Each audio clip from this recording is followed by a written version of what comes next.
Joining us now to break down the latest developments in regard to the 2020 election is Lisa Song Sutton, a Republican congressional candidate in Nevada's 4th District.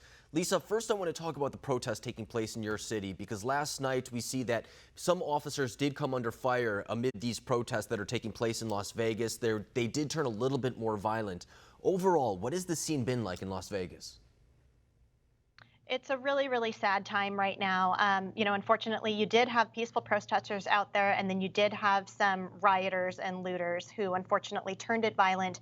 And unfortunately, some Metro officers, some of our police officers were injured. Yeah, and that's something that we don't want to see anywhere. I mean, peaceful protesting is one thing, but last night we did see escalations of violence against police officers in New York City, in St. Louis, in Las Vegas. It's something that we're starting to see a little bit more, so that is something that's problematic that we're going to keep our eyes on. But as this happens as well, it's putting an emphasis on our elected officials as well. We can talk about Joe Biden, but it isn't just Joe Biden. It's the mayors as well. We saw Bill de Blasio come under fire as well. How should our elected officials be responding to this? Our elected officials here, they've been putting forward a path for unity and a call for unity amongst everyone. Peaceful protests absolutely is something that's encouraged, and it's our First Amendment right.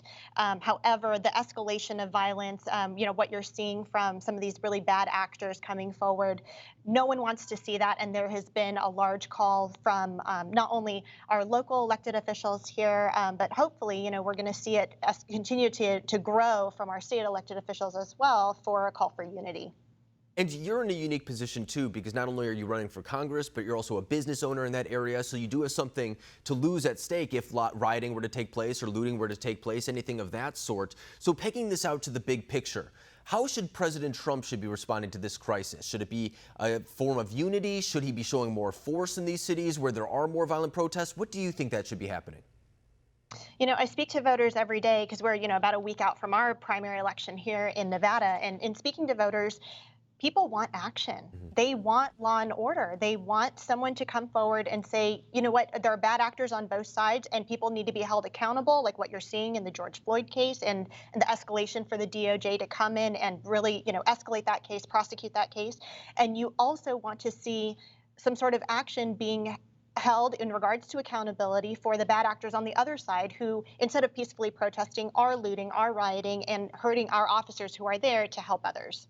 And it seems to me that this is one of those issues where, depending on how you ask the question, you'll see different support. For example, if you were to ask, do people support these protests? I bet they overwhelmingly do support the protest. But as soon as rioting takes place, as soon as looting takes place, I'm willing to bet that the public support for that drastically goes down to almost 0%. I mean, no decent American likes looting or rioting or anything of that sort. So I think the response to this will be very important regarding whether or not force is used, whether or not they allow these to take place. But when we look at your home state in Nevada, Hillary Clinton won that state by 2% in 2016. So I think it's safe to say that it is a swing state for 2020.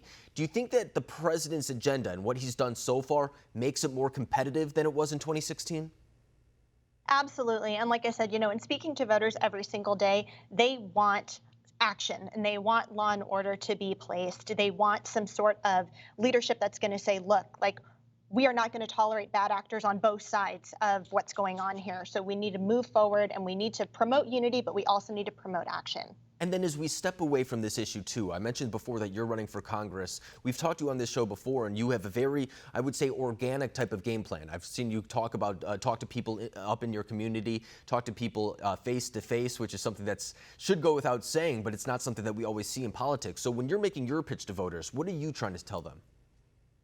At the end of the day, it's about community engagement. And if we are going to elect a representative that cares about this community, that is from this community, then that is what we should be focused on. Oftentimes the message can get lost in partisanship and it can get lost in how toxic our current political climate is.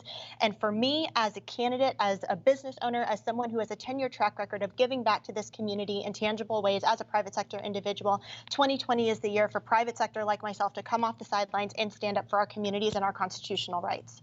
And we did a segment on this last week too. You're one of, I think, 200 women who have now filed to run for the GOP all across the country. They're diversifying the candidates, and I think that's very important to run a candidate who fits to that area, fits to that demographic in order to meet the needs of the people. I think that's something that the Republican Party is waking up to, and you're a perfect example of that. You're, a very successful person in your community. You're well known throughout your community, and I think you're going to have a very competitive race.